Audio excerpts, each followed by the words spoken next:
할렐루야 샬롬하고 우리 인사합니다. 할렐루야 샬롬 샬롬 샬롬 샬롬 샬롬. 하나님 사랑합니다. 여러분 주 안에서 사랑합니다. 10분 9편 말씀이죠. 1절에서 20절까지. 다윗의 시죠. 내가 전심으로 여호와께 감사하며 주의 모든 기이한 일들을 전하리이다. 내가 주를 기뻐하고 즐거워하며 지존하신 주의 이름을 찬송하리니 내 원수들이 물러갈 때 주 앞에서 넘어져 망합니다. 이렇게 진행되고 있습니다. 우리가 세상 살아가는 동안 어느 집이나 다 가족을 또한 이루고 살죠. 가정을 갖고 살 때 한 지붕 밑에 생활하면서 자녀들을 키우고 또한 수십 년 동안 살아가는데 이 부부가 살아가는 동안에 잘 통하는 부부가 있는가 하면 소통이 잘 되지 않아서 늘 다투는 그러한 부부도 있습니다. 대화가 안 통하고 마음과 마음이 통하지 않고 믿음과 믿음이 안 통하기에 불행스러운 일들이 많이 일어납니다. 이런 경우 참고 살아가는 결혼 생활이므로 그 가정은 불행할 수밖에 없죠. 전혀 가정생활의 행복을 모릅니다. 그러나 부부가 잘 통하면 재미가 있습니다. 대화가 잘 통하고 또한 뜻이 잘 통하고 믿음 생활도 마찬가지죠. 가정은 행복합니다. 하나님과 정말 잘 통하는 사람은 믿음 생활이 정말 재미있고 성공하죠. 그런데 안 통하면 믿음 생활 또한 재미가 없습니다. 마음과 마음이 통하고 뜻과 뜻이 통하고 하나님과 이렇게 잘 소통하는 사람은 부부 사이에도 잘 통하는 것처럼 그 믿음은 아주 복된 믿음이 됩니다. 보면 시편 9편은 지은 사람은 다윗이죠. 하나님께서 자기와 잘 통하는 사람을 이스라엘 천지에서 찾아보던 중에 다윗을 만납니다. 다윗과 하나님은 너무너무 잘 소통했어요. 믿음으로 통하고 마음과 마음으로 통하고 하나님의 마음에 오죽하면 합한 사람이다. 하나님이 이렇게 말씀을 하시죠. 그래서 이 시간 하나님과 잘 통하는 성도라는 제목, 성도는 어떤 성도인가 한번 알아보도록 하죠. 1절에서 3절 내용 보면 감사의 본문, 아까 제가 잠깐 읽어드렸죠. 1절 전반에 내가 전심으로 야훼께 감사하며 감사의 본분입니다. 바꿔 말하면 당연히 온 마음을 다해서 감사해야 된다 이런 뜻입니다. 부부가 잘 통해서 행복하게 되면 얼마나 감사할 일이 많을까. 우리 믿음 생활이 하나님과 잘 통한다고 하는 것은 얼마나 감사해야 할 일인지 모릅니다. 다른 것을 다 제쳐놓고 감사할 일이죠. 1절에 내가 전심으로 여호와께 감사하며 다윗이 하나님 앞에 감사한다는 건데 다윗이 왜 하나님께 감사했느냐 이것을 알려면 말씀의 배경을 또한 알아봐야 합니다.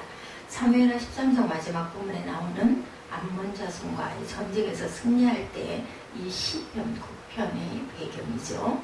암몬 사람은 아브라함의 조카 롯의 자손들이에요. 이스라엘 자손과는 끊을 수 없는 사이입니다. 한 피를 받았죠. 그런데 이 암몬 자손이 이스라엘을 괴롭히고 다윗을 또한 괴롭힙니다. 가나안 땅을 향해 애굽에서 나올 때 암몬 자손이 지역을 지나고자 했습니다. 물을 먹게 되면 돈을 내고 포도를 먹게 되면 사 먹겠다 이렇게 얘기합니다. 피해를 안 주겠다고 해도 그 땅을 지나가지 못하게 합니다. 피곤한 민족이 멀리 돌아서 가나안 땅에 들어갔습니다. 가나안 땅에 들어간 후에도 제일 먼저 협력해야 할 민족이 오히려 주위에 있는 다른 민족들과 협력해서 괴롭히는 데 앞장을 섭니다. 그러니까 이스라엘로서는 정말 못 견디게 괴로운 문제였습니다. 그래서 하나님의 허락을 받아서 다윗의 군대가 가서 암몬 자손을 전멸해버립니다. 완전히 승리하죠. 그리고 하나님께 감사하는 그런 내용. 이렇게 두고두고 괴롭히던 문제가 해결되었습니다. 오늘날 우리도 사람들에게 이런 일들을 당할 때, 괴롭힘을 당할 때, 특히나 가까운 사람, 가족에게 또한 괴롭힘을 당하고 무시를 당하고 할 때 굉장히 괴롭습니다. 상처는 훨씬 더 깊습니다. 괴로운 일 하나님께서 해결해 주시면 하루아침에 이렇게 쉽게 해결이 되기도 한다. 그렇기 때문에 우리는 정말 전심으로 하나님께 감사해야 되겠죠. 하나님께 잘 통하는 성도는 언제고 이런 어려움과 괴로움의 문제를 하나님께서 다 해결해 주신다는 걸 믿고 간구합니다. 우리의 어려움, 우리의 또한 억울함, 우리의 고민거리 이 모든 것들을 누가 하나님께서 해결해 주시기 때문에 우리는 그것을 믿고 구하고 감사할 줄 알아야 되겠다. 감사하는 것은 하나님과 잘 통하는 성도의 첫째 본분. 두 번째 전파의 본분이 있습니다. 감사의 본분. 두 번째 전파의 본분. 주의 모든 기이한 일들을 전하리이다. 이런 말씀입니다. 전파하겠다. 내가 하나님께 감사하기 때문에 그러한 기이한 기적과 같은 이런 것들을 내가 증거하고 전하겠다. 하나님이 나에게 이렇게 하셨기 때문에 그래서 나는 그것을 내 주변에 전파하겠다. 이때 비로소 하나님만 높이게 되죠. 우리는 우리에게 큰 일을 해주셨건 작은 일을 해주셨건 축복이 크든 작든 간 하나님이 이렇게 하셨다는 것을 꼭 증거하고 전하고 다녀야 된다. 그럴 때 하나님께서 높임을 받으시고 또한 하나님을 높이는 것이 우리의 본분입니다. 우리의 사명입니다. 우리가 이 땅에 살고 있는 이유와 목적이라는 거죠. 언제 그것을 절실하게 깨달으냐. 암몬 자손이 그렇게 괴롭힐 때 요압대장을 보냈을 때 일입니다. 요압대장이 군사들과 함께 나가 암몬 자손의 왕도 라빠성을 침공합니다. 그런데 이제 싸움 다 이겨놓고 마지막 항복을 받는 일만 남았어요. 그때 다윗 하나님께 다윗이 하나님께 사람을 보냅니다. 다 이겨놓고 항복받는 절차만 남았는데 내가 만약 항복받은 이 성이 나의 이름으로 일컬음을 받을 일인데 그러므로 하나님이 오셔서 항복을 받으십시오.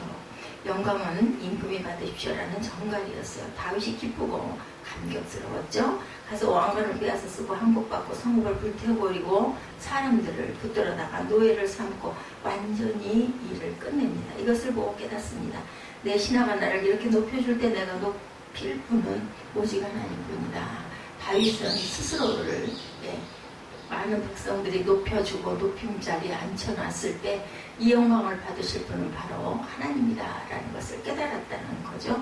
그래서 다윗은 하나님이 하신 이 모든 기사를 내가 전하겠다 이렇게 고백한 게 오늘 본문 내용입니다. 전파에 우리의 책임이 있다. 내가 전파하리이다.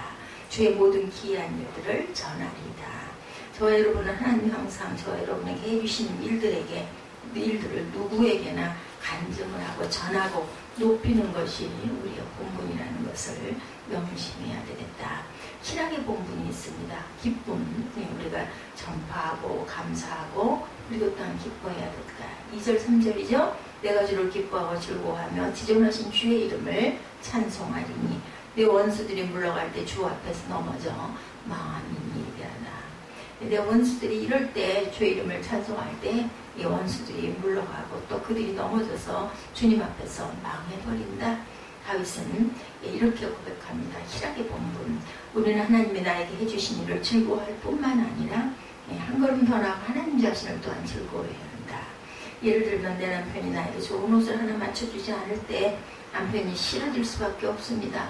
옷을 맞춰주는 것도 좋지만 남편 자체를 우리는 좋아해야 된다. 사랑하는 아내가 나에게 정성을 들여서 한 상을 따뜻하게 차려줬을 때 그 한 상을 따뜻하게 차려준다는 자체가 식은 밥 한 상을 무성의하게 차려주는 것보다는 즐겁습니다. 그러나 그 자체를 즐거워하는 데서 끝나면 안 되고 아내 자체를 기뻐하고 고마워하고 즐거워할 줄 알아야 된다는 거죠.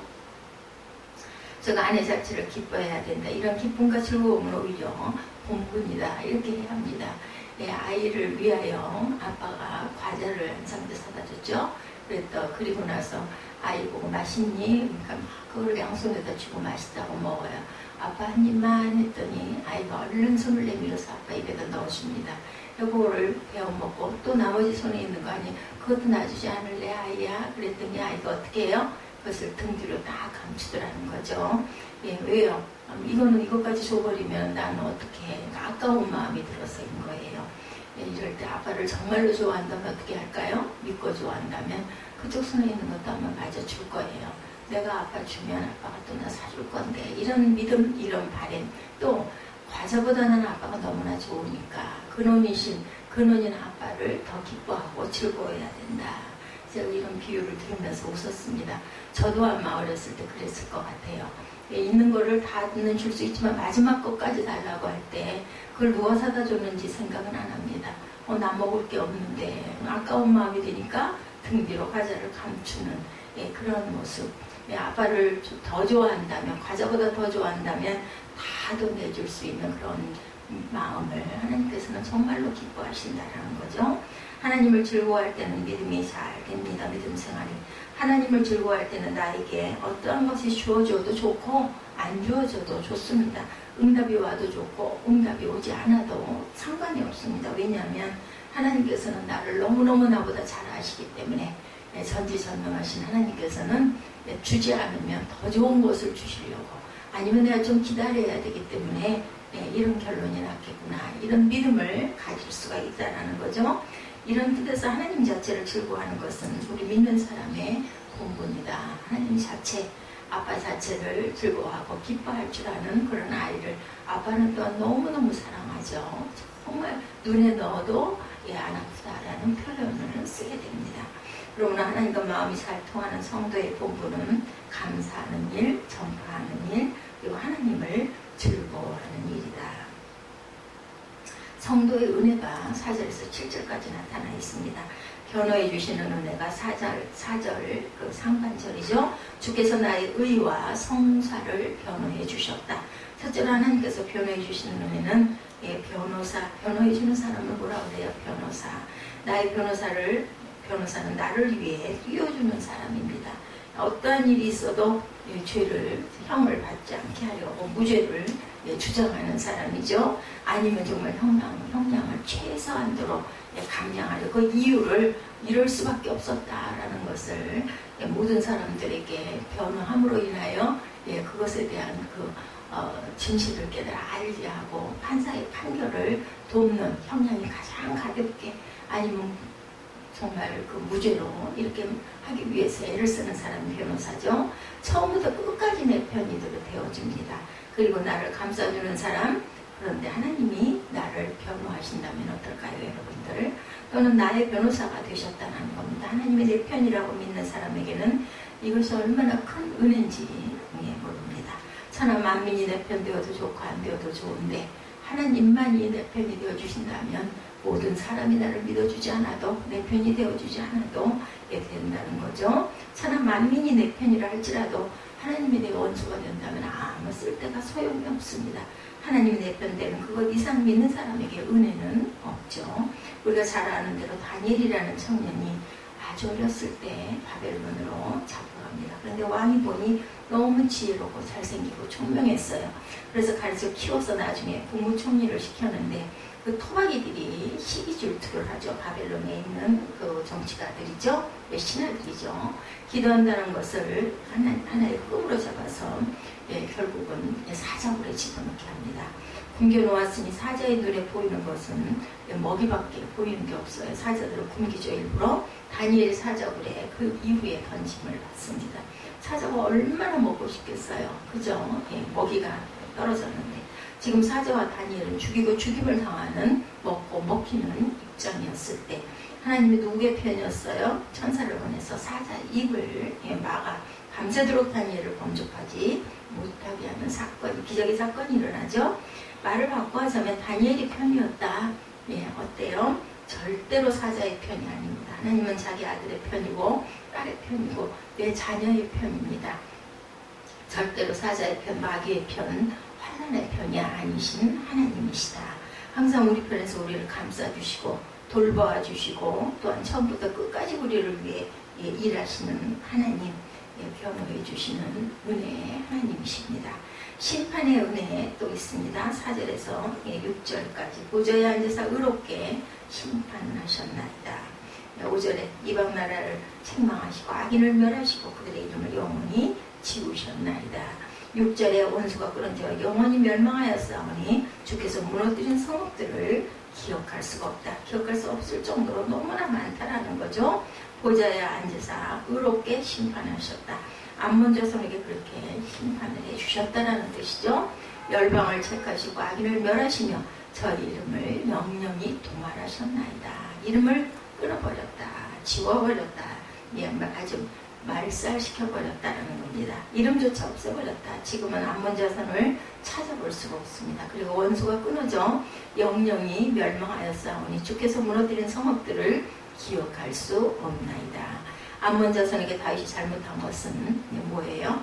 잘하느라고 해주었는데도 원수를 삼아 괴롭히는 것. 사람들은 이럴 때 절대 약자의 편에 서지 않습니다. 항상 강자의 편에 서서 아부를 하죠. 잘하느라고 해주는데도 원수를 삼아 괴롭힙니다. 이럴 때 사람들의 판단은 자기 이해에 따라 달라지죠. 그래서 하나님의 판단을 나에게 오히려 억울함을 더해줄 수도 있습니다. 사람들의 판단은, 그러나 하나님은 의롭게 판단하셨으니 하나님의 시와 비를 가려주셨고 사람의 잘잘못을 가려주셨고 하나님 참과 거짓을 가려주셨다라는 얘기죠. 원통한 일, 괴로운 일을 하나님께서 전부 의롭게 판단해 주셨다라는 하나님의 심판이 우리 믿는 사람들에게는 큰 은혜가 됩니다. 그렇지 않을 사람들에게는 억울한 일 당하고 괴로운 일 당하고 참 말할 수 없는 원통한 일을 당했을 때 하나님의 심판이 없다면 죽을 때까지 이 한은 풀릴 수가 없다. 그러나 하나님이 항상 때가 되면 의롭게 심판해 주시고 내 억울함을 풀어주신다는 거죠. 그러므로 그 심판은 우리에게 또한 은혜가 되죠. 이 심판을 믿고 선을 행하다가 절대로 낙심하지 마시기 바랍니다. 예비하시는 은혜가 있습니다. 심판해 주시고 또한 예비하시는 은혜. 7절이죠. 8절, 7절. 여호와께서 영원히 앉으시며 심판을 위하여 보좌를 준비하셨도다. 공의로 세계를 심판하시며 정직으로 만면에게 판결을 내리시리로다. 보좌를 예비하셨는데 과거의 심판은 끝났고 앞으로 또 다른 심판을 위해 예비하는 것, 세계를 심판하신다. 앞으로도 이렇게 만민에게 판단을 행하실 터인데 지금 하고 있는 것도 아니요, 앞으로도 계속 행할 것이다. 말세 심판을 가리키죠. 그러니까 다윗은 지금 과거에 심판한 하나님의 심판을 보고 앞으로 하나님이 하실 일을 또한 바라볼 줄 아는 눈을 가졌다라는 겁니다. 이 안목이 믿는 사람에겐 정말 귀한 일입니다. 하나님이 지난날에 나에게 해주신 일을 생각해 보니 앞으로도 또 일을 해주시리라는 것을 내가 보니 참 귀하다. 아말렉 족속 즉 원수의 나라 진멸하듯 하나님께서 말세가 되면 백보자를 베풀고 원수에 대한 심판을 하시겠다라는 것, 이것이 우리에게는 큰 은혜이죠. 왜냐하면 이 세상에서 한두 번 이기는 것이 아니고 전투에서 이기고 전쟁에는 진다는 말이 있죠. 터닥거리는 싸움은 몇 번 이겼어도 전체적으로 보는 전쟁에는 패배했다라는 의미입니다. 이 세상에서 조금 억울하고 괴로운 일에 시비를 가려주는 일이 있다 할지라도 마지막 말세에 가서 백보자 심판이 없다면 최후의 승리는 없다. 이것을 위해서 하나님이 다 준비하셨다라는 거죠. 그리고 그 뒤에 가서는 예수님이 우리의 있을 곳, 영원히 살 곳을 예비하러 가신 것. 천국을 우리에게 주시기 위해서 준비하러 가셨죠. 십자가에 못 박혀서 사흘 만에 부활하셔서 천국에서 우리의 집을 예비하고 내가 다시 오리니 이렇게 말씀하십니다. 저 원수 마귀를 비롯해서 원수의 편에 선 사람들에게는 지옥이 예비되어 있습니다. 이렇게 하나님이 예비하심이 우리에게는 큰 은혜가 되죠. 한 번은 독일의 선교사가 일본에 와서 30년을 선교하고 왔는데 믿는 사람 한 사람을 얻었다고 합니다. 딱 한 사람밖에 얻질 못해요. 30년 동안에. 세례 베푼 사람이 오직 한 사람, 일본에 안 태어나고 한국에 태어난 것을 큰 복으로 생각을 해야 되겠죠. 우리가 일본의 식민지 노릇도 했고 중국과 소련에게 약소민족으로 서름도 많이 당했지만 한국에 태어난 것은 정말 복된 일이다. 일본에는 정말 많은 우상들이 많습니다.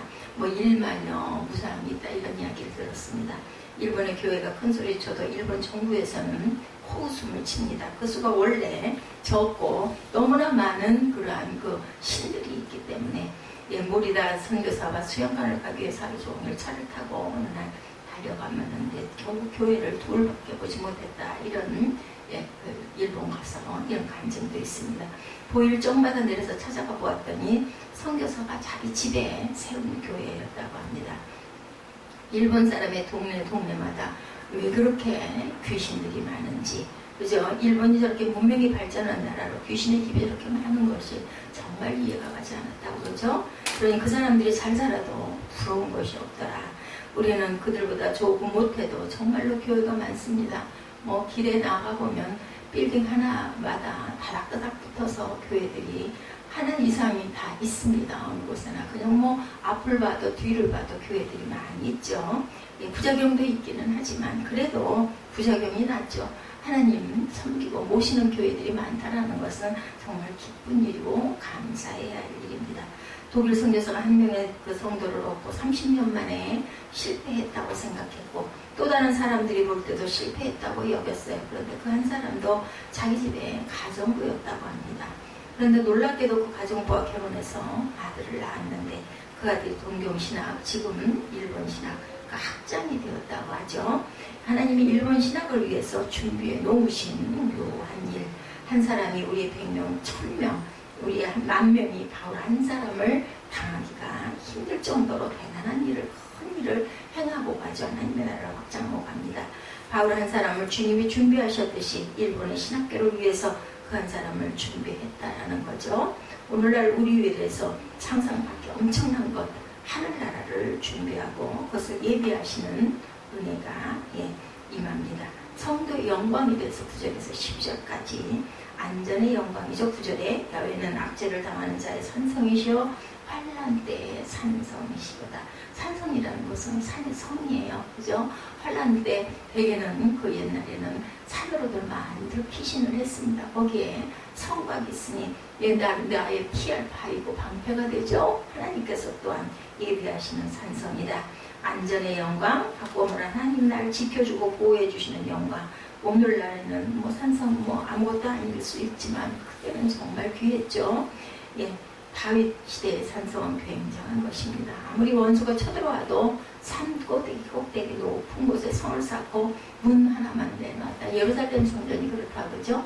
밑에는 300리 정도 바다였다고 합니다. 예, 그리고 엄청나게 높은 곳에 세워져 있어서 난공불락이다 이런 말들이 있었죠. 그리 들어오는 원수만 쳐부수면 아주 안전한 곳이었다. 그러므로 전란 중에 환란 중에 제일 안전한 곳은 바로 이러한 높은 산성. 다윗은 하나님은 나의 산성이요 하나님이 산성처럼 나를 지켜주시니 원수가 감히 침범하지 못한다라는 것입니다. 바꾸어 말하면 하나님의 품 안에 가장 안전한 처소다. 어머님의 품은 그 아이의 전부고 산성이죠. 다윗에게는 하나님의 품이 산성이었다. 기첼이라는 히브리 말은 끊어진 때를 의미하는 말입니다. 끊어질 때 소망이 끊어진 때를 말하죠. 예, 살 길이 없고 피할 길이 없을 때 비로소 하나님이 일하시는 시간이죠. 내가 다 할 수 있다고 자신만만할 때 하나님께서는 그래 네가 할 수 있는 것은 네가 해보렴 하고 맡겨놓습니다. 부모가 자녀를 키울 때 자녀들이 스스로 할 수 있는 것까지 맡아서 해주는 부모는 없습니다. 그렇게 하면 또 아이가 자립심이 길러지질 않죠. 만약 자녀가 자기 스스로 할 수 있는 것까지 부모가 도맡아 처리해 준다면 결국은 그 아이는 굉장히 아무것도 할 줄 모르는 그런 아이가 되고 말죠. 무능력한 아이가 되고 맙니다. 자녀들이 하다가 못할 때 부모들이 옆에서 챙겨주고 도와주고 또한 길을 안내해 줄 줄 알아야 되겠다. 즉 자녀가 감당 못할 때 부모가 나서게 된다. 하나님도 마찬가지입니다.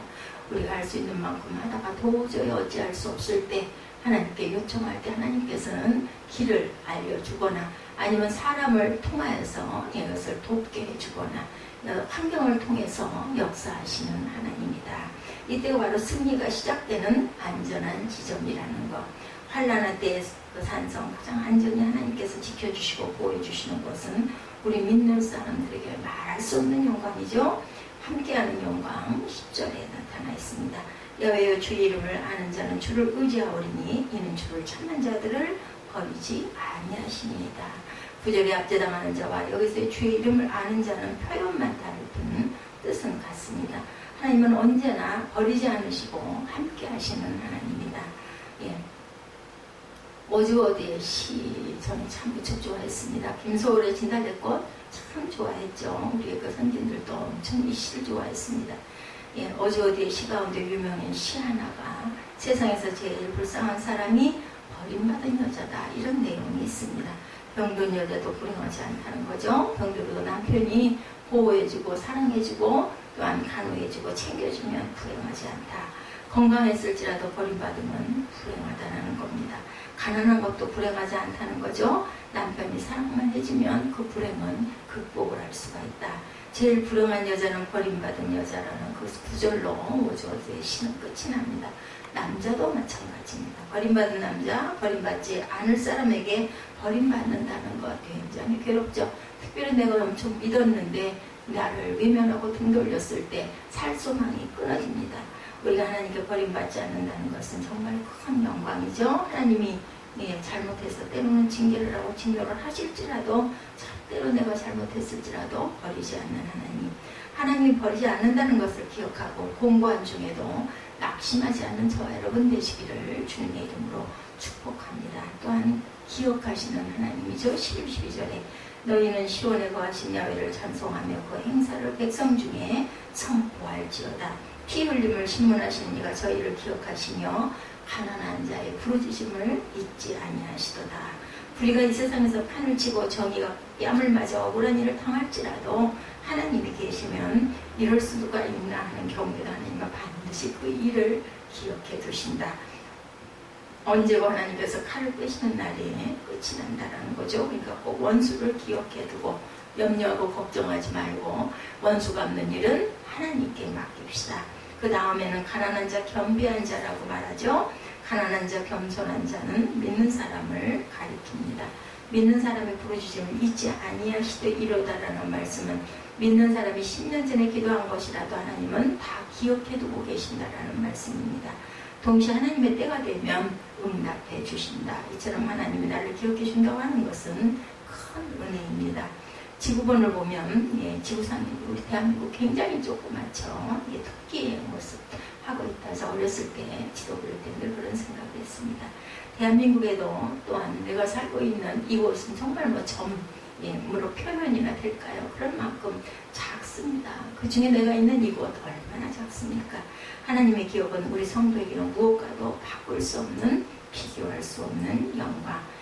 그렇기 때문에 내가 항상 하나님께서 나를 바라보고 계시고 내 기도를 기억해 주시는 하나님, 나를 가르쳐 주신 스승이 제자된 나를 기억해 주는 것 참 영광이죠. 초등학교 때 선생님이 길에서 아이고 너 누구 아니냐 그랬을 때 얼마나 반갑고 기뻐요. 그죠? 초등학교 그만두고 중고등학교 때 선생님을 길에서 우연히 만났을 때 기억하고 알고 너 누구지? 하고 하면 너무너무 기분 좋고 인정해 준다. 하나님이 나를 기억해 준다면 뛸 듯 정말 기쁘고 세상이 다 내 것 같죠. 이런 기쁨, 하나님과 잘 소통하는 사람에게는 하나님께서 이렇게 기억해 주시고 나를 지키시고 악을 심판해 주시고 항상 보호해 주시고 나의 산성이 되시고 피난처가 되어 주시는 하나님이라는 것, 안전하게 지키시는 하나님이라는 것을 잊지 않는 저와 여러분들 되시기를 주님의 이름으로